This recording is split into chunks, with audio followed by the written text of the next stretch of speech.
மூன்றாம் உலகப் போர் தொடங்கிவிட்டதா? உலகம் இப்போது ஒரு மிகப்பெரிய பதற்றத்தில் இருக்கிறது. பிப்ரவரி 28, 2026 அன்று தொடங்கிய அமெரிக்கா இஸ்ரேலின் அதிரடி தாக்குதல் இன்று 3வது நாளை எட்டியுள்ளது. ஈரானின் உச்ச தலைவர் அயத்துல்லா அலி கமேனி கொல்லப்பட்டதாக அதிகாரப்பூர்வ தகவல்கள் வெளியாகியுள்ளன. மத்திய கிழக்கில் நடப்பது என்ன? அமெரிக்காவின் அடுத்த திட்டம் என்ன? இதனால் இந்தியாவுக்கு வரப்போகும் ஆபத்து என்ன?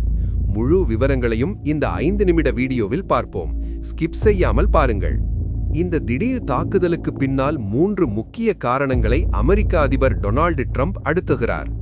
அணுவாயுத தடை, ஈரான் ரகசியமாக அணுவாயுதம் தயாரிப்பதை தடுப்பது, இராணுவ அழிப்பு, ஈரானின் ஏவுகணை தளங்களை முழுமையாக செயலிழக்கச் செய்வது, ஆட்சி மாற்றம், ஈரானின் தற்போதைய அரசாங்கத்தை கவிழ்ப்பது. சுமார் 2000க்கும் மேற்பட்ட இலக்குகளை குறிவைத்து ஏவுகணைகள் பாய்ச்சப்பட்டுள்ளன. தெஹ்ரான் உள்ளிட்ட முக்கிய நகரங்கள் இப்போது புகை மண்டலமாக காட்சியளிக்கின்றன.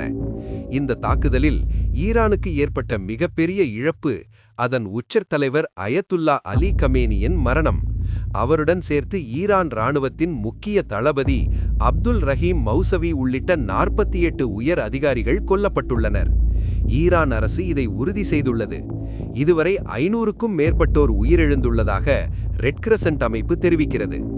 ஈரானின் உள் பாதுகாப்பு படைகளான பசீஜ் தளங்கள் அடியோடு சிதைக்கப்பட்டுள்ளன. ஈரானின் பதிலடி, பற்றி எரியும் வளைகுடா. ஈரான் சும்மா இருக்கவில்லை. கமேனியின் மரணத்திற்கு பழிவாங்க இஸ்ரேல் மீது சரமாரியாக ஏவுகணைகளை ஏவியது. இதில் 7 பொதுமக்கள் உயிரிழந்துள்ளனர். அது மட்டுமல்லாமல் வளைகுடா நாடுகளில் உள்ள அமெரிக்க இராணுவ தளங்கள் மீது தாக்குதல் நடத்தப்பட்டது. பஹ்ரைன், கத்தார் மற்றும் UAEயில் பெரும் வெடிப்பு சத்தங்கள் கேட்டன. ஒரு எதிர்பாராத நிகழ்வாக குவைத் வான் பாதுகாப்பு படை தவறுதலாக 3 அமெரிக்க F-15 போர் விமானங்களை சுட்டு வீழ்த்தியது. இதில் 3 அமெரிக்க வீரர்கள் உயிரிழந்தது போரின் தீவிரத்தை அதிகரித்துள்ளது. இந்தியாவின் நிலை. இந்தியாவுக்கு இது மிகப்பெரிய கவலை.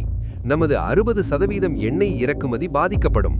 வளைகுடாவில் வாழும் லட்சக்கணக்கான இந்தியர்களின் பாதுகாப்பு இப்போது கேள்விக்குறியாகியுள்ளது.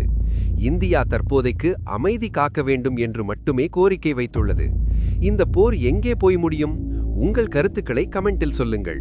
இதுபோன்ற உடனுக்குடன் செய்திகளை தெரிந்து கொள்ள சப்ஸ்கிரைப் செய்யுங்கள். மீண்டும் சந்திப்போம். நன்றி.